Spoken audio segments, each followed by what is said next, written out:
Suzy Vance, creating from the heart the artistry of living, and I'm here with Lexi Wasser.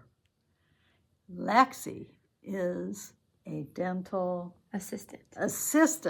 Yes. What's a dental assistant? Let's find out.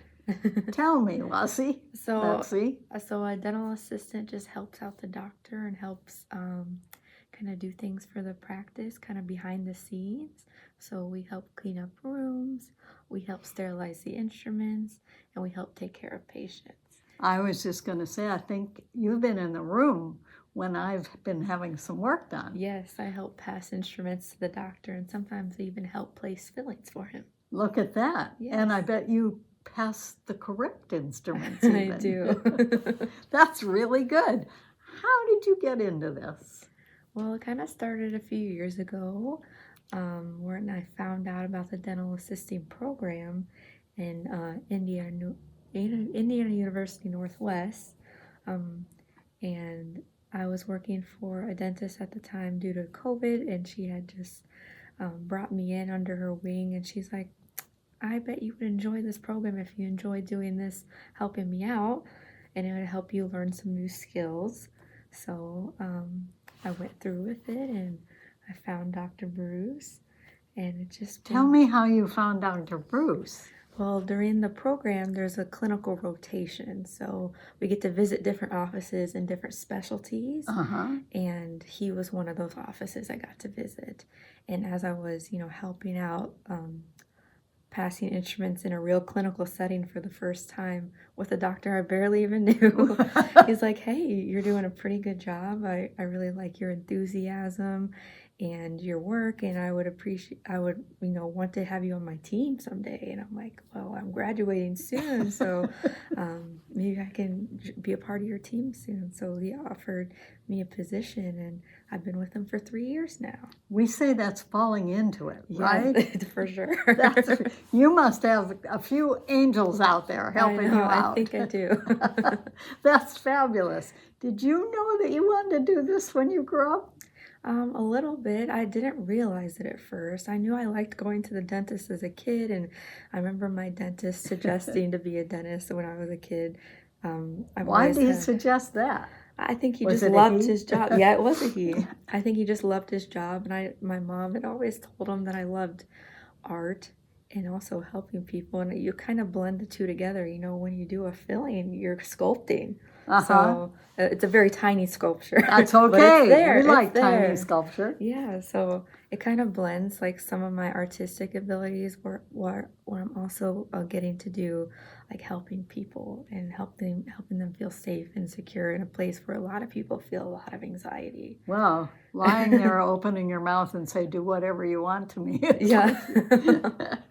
A little unnerving sometimes. Yeah, it is. So you put people at ease. Yeah, I always hope to make them feel as comfortable as possible. Yeah, that's good. That's good. So you like this work? I do. That's great. You didn't study for doing this when you were in college, did you? I actually didn't. I started off with biology with a focus in genetics, and I had a chance to work in a lab at the school that I was attending, and I found it to be sort of lonely work. I wasn't around people, and I was really shy growing up. So I thought, that'd be best for me to be in a lab all alone, just drilling, doing things, doing different assays. I changed my mind. I started to come out of my shell as I got older, and I think it's because the people I'm surrounded by have just brought me out.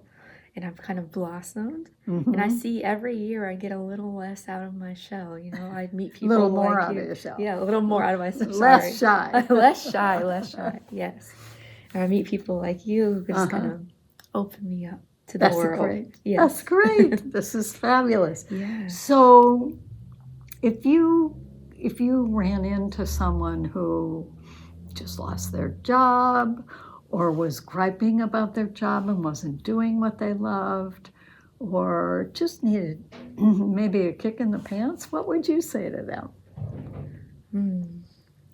Maybe just try and put yourself out there again and find, you don't have to go all the way into it. Just try and find something you might not think you would enjoy, but it might be something you do enjoy.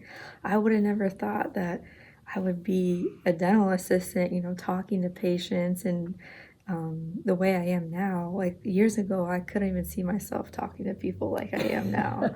And it's just, I don't know, it's just try something new. Try something that you haven't tried before. So you sound a bit curious. Yeah. Yeah, that's good.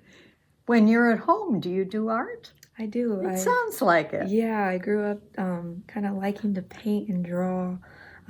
I even did a little bit of music. I play guitar in middle school and a little bit of college. In high school and college, I did play the violin, and that was really fun. I'd love to get back into that, But I have like lots of different little hobbies that I dabble in, and I go through different stages, and I'm like, oh, I like this more, I like this more. But right now, it's probably been mostly crochet that I've enjoyed recently, and I found that I think in about 2021 is when I started crocheting, so fairly new, but I'd say I'm not quite a novice anymore. That's good. I know a lot of stitches. And have you learned how to knit yet? I have not. Oh, there's something else in your future. Yes, there is. How fun is that? Yes. That's great. Well, this has been delightful. Yeah. Is there any word of wisdom you would pass on to anybody? I'm not quite sure. Maybe if you're not sure where you're going, just try something new. You never know where it might take you. And you never know who's out there waiting for you, either. You never know. So, creating from the heart, the artistry of living, and aren't we glad we got to meet Lexi? Let me know if you know anybody else I should meet. See you next time.